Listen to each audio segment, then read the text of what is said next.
Bienvenue. Comment trouver du repos en tant que parent? On sait que c'est quelque chose qui est déjà difficile quand on est deux, Oui. mais il y a encore un défi supérieur quand vous êtes parent solo. Faire les leçons, faire à manger, un enfant tombe malade, ça change le rythme de votre journée. Et juste cette poids de faire toutes les décisions. Et c'est pour ça qu'on veut vraiment vous encourager et de dire vous n'êtes pas seul. Dieu est avec vous et il a le repos pour le quotidien pour vous aussi. Et je voulais juste dire, peut-être vous êtes là, vous ne croyez pas en Dieu, et pourquoi pas lui demander aujourd'hui pour l'aide, parce que vous ne perdez rien, vous gagnez tout en ça. Et on aime bien ce verset de Matthieu 11, 28. Venez à moi ceux qui sont fatigués et chargés, et je vous donnerai du repos. Et je crois que ça commence déjà ici. Wow. C'est que souvent, on n'ose pas dire qu'on est fatigué, on a de la culpabilité, mais on croit que ça commence à dire oui, on est fatigué, en fait, à l'exprimer autour de nous. D'être honnête, juste, mais d'entre nous avec les autres gens, mais aussi avec Dieu. Donc évidemment, pour trouver du repos, ce qui peut aider, c'est partir en vacances. Mais le problème d'une vacance, c'est juste quelques semaines par année. Mais comment est-ce qu'on peut avoir des plages de repos dans notre quotidien? Et c'est ça, c'est peut-être juste 10 minutes, mais c'est ça qui va nous aider sur toute l'année. Oui, parce que surtout aussi, les vacances ne sont pas toujours possibles.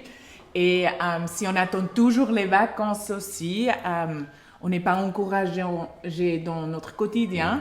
Et c'est pour ça qu'on enseigne vraiment de trouver ces petites plages ou les petites bulles de repos dans notre quotidien. Et commencer simplement avec 10 minutes pendant la journée. Ce qui marche bien, c'est le matin quand les enfants ne sont pas levés, par exemple, ou pendant qu'ils font la sieste. 10 minutes à être dans la prière, à prendre un temps pour soi, à écouter de la louange. Ouais. D'être dans la présence de Dieu, ça ressource tout de suite. Et peut-être vous pensez que ça ne va pas être assez pour vous, mais essayez-le quand même et vous voyez que ça va vous surprendre quand même. Même c'est 10 minutes. Et faire une différence. Oui. Ce qui favorise aussi le repos, c'est simplement de se mettre dans le canapé, faire une tasse de thé, un café pendant que les enfants jouent. Ça peut aussi être juste 10 minutes, mais ça fait du bien de se ressourcer, de se retrouver une fois pendant la journée. Oui, et peut-être vous dites, mais mon enfant, il joue jamais tout seul, il est toujours collé à moi. Comment je peux faire ce temps-là? Et nous, on a fait une vidéo sur ça, les jeux seuls. Comment jouer tout seul. Donc, exactement, on va mettre dans les descriptions et comme ça, vous pouvez le regarder. Tout est possible, c'est même pas juste 10 minutes, ça pourrait être 1 heure. Quelle bonne nouvelle! Un autre moment propice pour trouver du repos, on l'oublie, mais c'est avant d'aller au lit. Se reposer pour dormir, en fin de compte, et souvent on vole ce temps avec nos téléphones, ce qui ne va pas aider pour le sommeil. Donc éteignez vos téléphones 1 heure avant d'aller au lit, c'est ça qu'on vous encourage. Ça vous permettra en fait de redescendre de la journée, de réfléchir à la journée, et ça va vous aider à vous endormir. Et c'est vrai qu'on peut créer tous ces espaces de repos qui vont faire du bien, mais une chose aussi qu'il faut se rappeler, qui est très importante, c'est de dormir assez. Et ça, si je parle avec les parents, les mères en particulier, je vois beaucoup entre vous, vous dormez pas assez. Et moi, avant que j'avais les enfants, j'ai dormi. C'était pas nécessaire pour moi non plus, mais après, quand j'ai eu les enfants, j'ai vu, pour moi, j'ai besoin vraiment 8 à presque 9 heures pour avoir l'énergie pour la journée après. Et ça m'a quand même pris du temps de changer ton rythme, d'accepter. Oui, d'accepter, parce que c'est ça. On veut plus de temps le soir, parce que les enfants, ils dorment, alors on veut plus de temps pour nous.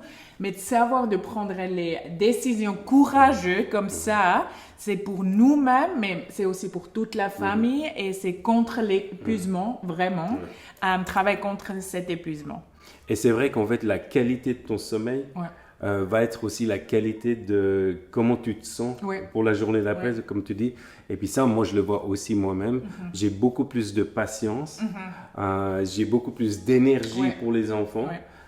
Les idées, on est beaucoup plus créatifs, on a la joie.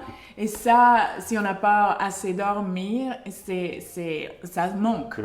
Et on sent ça dans le quotidien. Peut-être vous sentez ça plus, parce que si on est toujours dans ce rythme, alors on vous encourage peut-être d'aller dormir un peu plus tôt et de regarder comment ça va changer votre quotidien.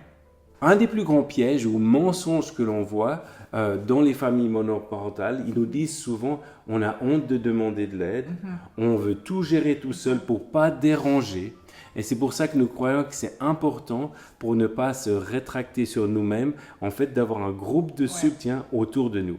Un groupe de soutien pourrait être par exemple votre famille proche, vos parents, vos grands-parents ou vos frères et sœurs.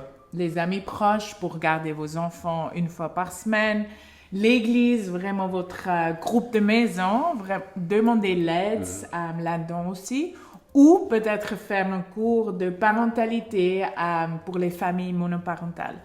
Et nous, on a déjà fait ça, on a vu et entendu que c'est très encourageant d'être entre nous, nos oui. Enfants, parce que beaucoup de fois, on fait peut-être un cours avec les familles et on se sent un petit peu isolé ou un petit peu seul aussi. Ce qu'on essaie toujours de vous inclure, mais on peut-être pas toujours le faire très bien. Alors ça, c'est aussi quelque chose que vous pouvez faire. Évidemment, il y aura toujours des moments où on va se sentir seul, où ça va être difficile, on aura l'impression de ne pas avancer. Mais on aime se rappeler le psaume 68,6, Dieu est le Père des orphelins et le défenseur des veuves. Ce qui te manque, il peut multiplier. Et ça, c'est une promesse juste puissante pour nous tous. Et ce que tu peux pas porter, il porte pour toi. Oui, et nos enfants sont en fin de compte toujours sous le regard et la protection de Dieu. Et ça, c'est quelque chose qui nous porte, en fait, qui nous encourage comme parents, qu'on ne fait pas ça tout seul.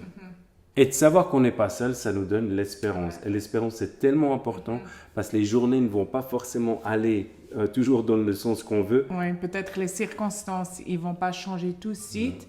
Mais juste savoir que Dieu, il a un avenir et l'espérance pour nous et nos enfants, ça nous donne la force pour chaque jour. Alors, on espère que cette vidéo vous a encouragé vraiment sur notre cœur. Écris-nous dans les commentaires peut-être les questions ou peut-être si vous voulez faire un cours sur la parentalité pour les familles monoparentales. Pourquoi pas, on peut penser à ça. Mais sinon, on vous voit la semaine prochaine. On se rejoue beaucoup. À bientôt. Bye.